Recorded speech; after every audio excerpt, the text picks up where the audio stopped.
कुदरत का अजीब ये सितम है, इंसान को राज जो बनाया, राज उसकी निगाह से छुपाया।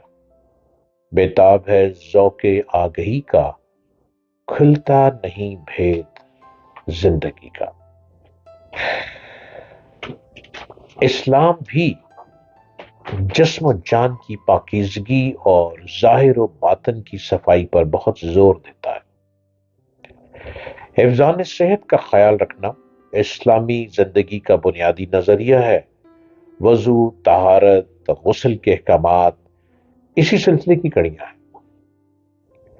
रसूलुल्लाह सल्लल्लाहु अलैहि वसल्लम ने मस्जिदें बनाकर वहां तहारत खाना तामीर करने की हदायत जारी की।